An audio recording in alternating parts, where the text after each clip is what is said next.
Hi, how you doing? Okay. Okay, so up on a hike. This is a pretty good place to do a video. So it's hard to find a place where you can set the phone on a tree so that you can talk. Like there's got to be somewhere better than this. Okay, so this video is about like the most common thing, like if when someone that's not black embraces Rastafari, the most common thing is people saying, you're not black, you can't be Rastafarian, or you're not from Jamaica, you can't be Rastafarian, you know. First of all, remind yourself what human people are really like, you know. People, they need to feel important, and with the narcissist epidemic, they don't see other perspectives, and they empower their own, you know, so that they you know, of course they want their way, you know. If they were Baptist and you said, hey, maybe I'll listen to the Baptist thing, they would say, okay, you can do that. Or if they're Mormon and you said, yeah, you're right, I should just be Mormon, they'd say, okay, you can do that, you know. And suddenly that would become a good idea, you know. So first of all, you might remind yourself of that, you know. The sun's going down, it's like beaming down on me. But anyway, so oh my gosh. Okay, maybe that's better. So first of all, you have to realize that, you know, that and also just the journey within is a personal journey, you know. And so it's like no one has the authority to tell you what you can and can't do anyway. It's a personal thing, you know. So it's just one of those things. So that should just go in one ear and out the other, you know. So first of all, okay, so what I'm trying to accomplish on this one is that if you study Rasta, it probably will be a black African, probably a black Jamaican specifically, that's teaching you about it. Or if it isn't, it'll be a black person from America that has family in Jamaica and they went to Jamaica and they learned to appreciate that culture or something like that, you know, something that sounds really appropriate like that. So rather than think that that's what you need, it becomes actually extra interesting to hear what I have to say, because that's not my description, you know. Okay, so like really the way that I tell all of the stories, you know, it's all you know, as a white person, you know. I'm a white person. I'm an Anglo Franco-American person, you know. For the French side's French Canadian, you know, person, you know. And so that's the perspective I'm coming from. But the thing is that these are the last days, you know, the end times. So you know, it's the call of the moment is unity. So those type of differences were more of a thing in the past. The whole point of the present is to try to figure out how to unify people. So first of all, that, you know. Okay, so like the people that claim to be fighting for white people, look at, they're like following Donald Trump and like make America great again. So, you know, so like their perspective is a country ruled by white people, in favor of white people, and with the majority of white people, and their idea is to just keep doing it the same way, you know. So the same way that it hasn't ever worked before. So that's their idea, right? So think about how stupid that is, you know. My idea is that we should follow the Constitution and just the basic setup of America, basically kind of like a kid that the parent buys too big of clothes knowing that they'll grow into those clothes. What we need to do is we need to grow into our Constitution, as Americans, but as white people, because I'm really I'm not, this isn't a message for Americans, it's for everybody, you know, because the thing about the color black is the color white is none of the colors. The color black is all of the colors. If you know about anything, like in colors, what is the color white? The color white is no colors. And what is the color black? The color black is all the colors.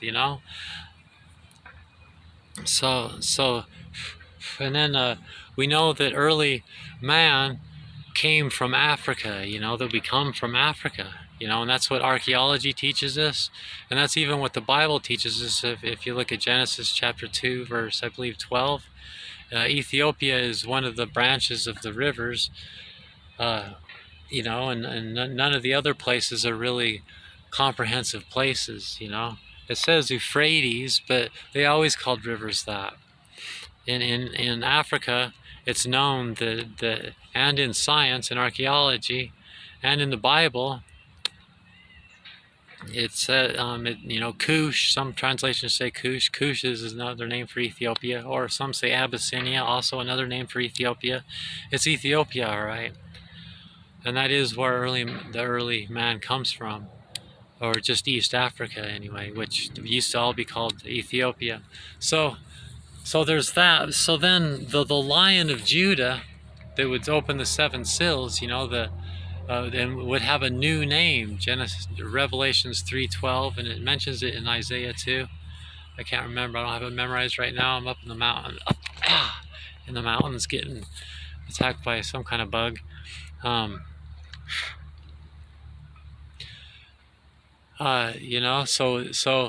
the Lion of Judah would come again and establish a kingdom, and Psalm 87 be born of Ethiopia, and would be called the Lion of Judah. Every kingdom, everybody would confess it's the Lion of Judah, but would come like a thief in the night, and so so it can't be Jesus, because that's the same name, not a new name, and that the new name happens in the era of Philadelphia, but the last era is the era of Laodicea, of the seven churches. So, and there's seven candles and everything, and the seventh seal isn't in the 6th chapter; it's in the 8th chapter. So you just have to kind of put it all together and realize that no one's ever going to be able to be the Lion of Judah except Haile Selassie. And then you look at the things that's needed for world peace, fighting for the white man and keeping things the same, and being a white supremacist. All it does is just make white people look bad, like some of those people still call black people the N-word. It's like, what the hell? We were the bad guys in that story. Why would you bring that up and say that like that's okay? Like, do you know nothing about history? What we need to do is we need to make up for doing things like that, not celebrate it and say that and pretend we are good. My grandma was a wonderful woman, but she called black people the N-word to their face and didn't even know better. My grandpa, I said, hey, they're both World War II generation. I said, hey, look at this Bill Cosby. He's so funny, back then when I was a Bill Cosby fan. And he said, oh, he's just another, and said the N-word. And I'm like, what the hell? I guess I should have asked him, are you open to the idea of a funny black man, And he wouldn't have been, And those are both really good people. So we need to stop defending our grandparents. I'll say now, that was bad on my grandparents. Bad. I need to improve. I'm the next generation. I need to do better than that. I'm 2 generations later. I had better do better than that. And if they love me and they love themselves and they love humanity and they love the situation, they should want me to do better than that. So so it's that's just honoring being white and white people, like if that really mattered. So like, and then let's say you're Asian or you're Hispanic, or it doesn't matter what you are. Uh, Haile Selassie is everybody's king. He's the Lion of Judah. And so what that means, and he came and went like a thief in the night. Because if he was still here and everybody recognized him for what he was, everybody would overkill it. Kind of like when you have a friend that's too friendly. They're just love bombing you and too friendly, and it's like, oh my gosh, you don't want him to be your friend anymore. It's just overkill. You know, the, so like, I think Haile Selassie came and went like a thief in the night and left in 1974, 75, 76, because we don't really know exactly how he disappeared. We know where he ended up finally, but that's another story. Because it's a message, it's a teaching, like Bob said, And what is that teaching? That teaching is that we need to have a higher loyalty to our international citizenship, that we need to have international law. We need to stop going around and policing, doing international police work. We're not the UN. If it's not the UN, we need to make a new organization like it, but it needs to be like a UN type organization where all the countries combine under the same thing, and all of us earthlings, no matter where you're from, we need to have a higher loyalty to that international citizenship, be an earthling, have models like earthling first, national citizenship second, your national citizenship, and then your genetic background, maybe in third place or something, but not in first place. That's how all the wars, and that's obvious. But now we should know that doesn't work, and try to find a new way. And the only new way there could be is a unity and diversity way. So and people that think that we need to give up the idea that God's not a man in the sky. God is within. We need to create our future from the creative force within, and no book is the word of God. That's ridiculous. You can believe that if you want, but then it's going to have to be your job to figure out how that fits in then, because you can't believe that there's only one religion. There's one species, the human race. We're earthlings first, and that's what matters. And all the theologies and religions and all the other stuff, those are lesser things, and they still matter. Everything matters, but we need to give up the elitist murder, rape, and pillage everyone that's different type attitudes, and realize the role religion played in that, and that's the way, to have white pride, as a white person, not because I'm better than everybody else and all. Look at me making a fool of yourself and white people, because there's people that think that it's hopeless, that white people have been this way for so long, that we're genetic, like Oprah Winfrey. Remember, Oprah Winfrey believes that all white people are genetically designed to be racist, and that we'll never get it. Gosh damn. There's something on my shoulder. That's Oprah Winfrey is a fool at that moment. So what a racist. That's stupid. I'm a white person, and I know that I'm not racist, and I know that I'm not the only one that's not racist. Being white doesn't mean that you have to act that way, and you certainly shouldn't be proud of it because you're white, thinking that that's being a true white person or something stupid like that. Be a true white person by being part of the solution. Like they said in the 60s, you're either part of the solution or you're part of the problem. Be part of the solution, which is unity and diversity, which is the message of Haile Selassie. If we have a problem with international matters, we shouldn't show up as the U.S. troop or NATO or something stupid like that, looking for our own interests and things like that. We should, like Haile Selassie, we should go before the UN and say, hey, UN, this and this and this and this, this is what our opinion is, and then respect their decision as the UN, because as representing all humans. And then if we want to support, then we can give our money and our troops, some of our troops and some of our weapons and everything to the UN to empower the UN, because we know that there's no such a thing as a nation that's so fantastic that it should play the higher role, or the bigger brother, or any of those things, you know. And it's like Haile Selassie teaches, you know, it's the bigger, you know, that's why war is the bigger country like the United States' fault. Because if we would just realize that, you know, because the smaller states realize that because they have everything to gain and nothing to lose. But we have to really step up to that and mature to the level where we understand that, because we have we have a lot, everything to lose and nothing to gain, in the sense of that, of like a murder, rape, and pillage, everyone, you know, like the old thinking, you know. So make America great by not doing it the same way ever again, you know. And that's the way to honor white people and to learn what it really means to be a white person, you know, and to really be our best selves and the best version of ourselves as a people, you know. Haile Selassie said, until the color of a man's skin is no more significance than the color of his eyes. So the solution can't consist of skin color solutions. No, that didn't work. We should know better than that. That's not, you know, the world's not a better place when you're focused on separating the people out based on skin color or economic, you know, like Jordan Peterson going on and on and on about how white people are better than poor people, and poor people aren't capable of making good decisions, and it's a fact and it can be shown, and things like that. Who cares? We don't care. It doesn't matter. That's bad research just because it doesn't, it's irrelevant. It's like saying, the research shows that most people, when they chew blades of grass that they pick out of the ground, that most of them prefer the ones that are more tan and less green. You know, it's like, who cares? You know, and that's his whole thing, you know.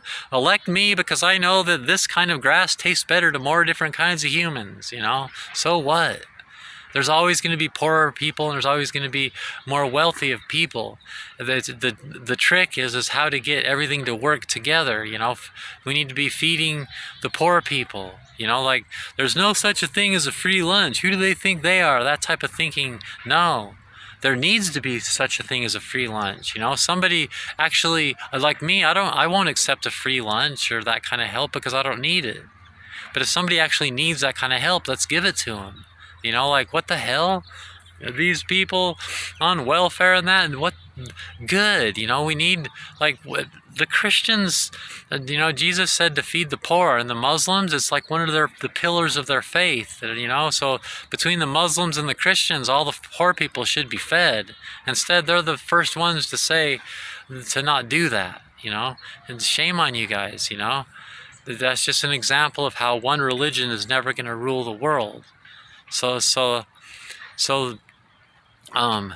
what I'm gonna do, what I do in my, like, on my playlist called My Craft, and this will be the first video introducing that playlist, called My Craft, meaning my witchcraft. At one point in my Rastafarian studies, I realized, hey, you know, I keep studying all these African bush doctors and all this stuff and all this Jamaican stuff. You know, why don't I experiment with studying the shamans of my own people, which are the Druids and the Ladies of Avalon, you know, and the witches of Britain and France, you know. And Eliphaz Levi is a lot more along the right lines, you know. He didn't ever say anything about it, and one religion being true, you know. So it fits in, and it fits in with the craft, you know. The witchcraft is all about, I mean, is very open to taking traditional things from your past and your history and your family. There's lots of room, you'll see. There's lots of loving your roots and where you come from and what I'm in my teachings. And it's not just about building up the black man. And listen to me talk about the black history and that. It's, you know, it's gonna be this kind of like being the bigger person, you know. So it's very much a lesson. Marcus Garvey said, row your own, everybody needs to row their own canoe. He meant race, you know, like, don't trust white people that's trying to help black people. They'll always be looking out for themselves. And don't you go around helping them look out for just black people. Marcus Garvey probably you could say was somewhat racist, you know. But still, at the same time, there is something in the human experience. I mean, there is something to that at the same time, you know. So I'm a rowing, you know, all you can really do is look from your own perspective to some extent, and you can look at other people's perspective too and appreciate with empathy other people plenty, and that needs to happen. But you also need to remember that you're you, and you're not an expert on other people, other individuals, or other groups of people. You know, I'm not an expert on being a descendant of the slaves just because I teach about their religion and stuff. But listen, just know, be smart enough to figure out that's not what I'm doing anyway. I'm trying to figure out how to be part of the solution, you know, that ends war. You know, the reason the Bible says the end times is because it's the end of need in the Bible. We no longer need to believe there's a man in the sky in the Bible's. It's the end of that story, and we can move on. How? Because the only way you can you know, like with Mr. Armstrong. Notice you won't hear other Rastas talk about Mr. Armstrong much. They're the ones that taught me about Mr. Armstrong. But the Mr. Armstrong as the Elijah preparing the way for Haile Selassie is what needs to happen, you know, from my perspective, and probably from your perspective too, even if you're not white, you know. Maybe you're just from a similar place somehow, you know, because again, it's not about skin color. But it's funny how the Babylon, you know, the people that disagree with everything I said, it's funny how they're the bad guys in the story. You know, they're all, no, the Bible is the Word of God and there is a man in the sky. But this book that they build up so much, they're the bad guys in the story and we're the good guys in the story. You know why they put a crown of thorns on Jesus? Because Jah was supposed to come, establish a kingdom, be born of Ethiopia, and be given a golden crown, and Jesus didn't do any of those things, you know. So he's all, my kingdom is a spiritual kingdom. Of course, things are created spiritually first. He kept saying the last will be first and the first will be last. And then when Haile Selassie opened the fifth seal, and you'll hear me talk about that later in another video, the seal's all about, you know, how much longer shall our blood be saved, and Jah says, you know, but you have to wait to a certain point. You know, there needs to be more of this suffering, because, and you know, and the thing that Jesus quoted the most was the last will be first, the first will be last. That's like the thing he probably said he repeated the most. He just kept saying that that was his motto, referring to these days. The Bible scholars say referring to just after his death, you know. But that's not true. You know, that's more about how Haile Selassie is useful, because, oh, I have like a burr in my, I'll have to take it out later. Gosh damn it. But, you know, because they say it's Jesus's prophecies of the apocalypse was a failed prophecy. And Babylon's, since Jesus was alive while he was on the cross, and they've been saying all along the way that it's a failed prophecy. But no, it wasn't, was it? Not with Haile Selassie. So Haile Selassie brings the triumph, and the followers of Jah are the good guys, and the people that think the Bible's the Word of God are the bad guys in their own book. So Mr. Armstrong is wrong all the time. How can the Elijah be wrong? Because his job is just to teach us about the Bible so we can outgrow it and not need it anymore.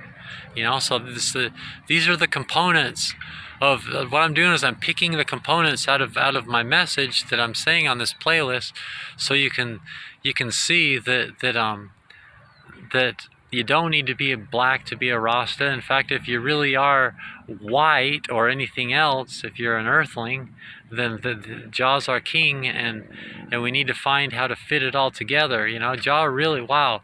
So Haile Selassie, Ethiopians will say, believe me, I knew Haile Selassie when he was king. Believe me, he was no god. He was just a human. Yeah. See, that's just what we need.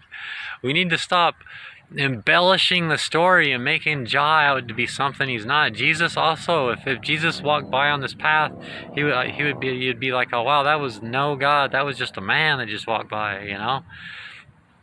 And so it breaks it, and Selassie kept saying that religion's out of date, but yet he also said the Bible's a good thing. So you just have to, it's all in the message of Haile Selassie. The question is what, and he was all about modernizing Ethiopia. So everything about the Haile Selassie story, besides fulfilling prophecy in a way that no one else is ever going to be able to do, is the teaching of his life is exactly the things that we need to do as individuals, as ethnic groups, as nations, and as a species.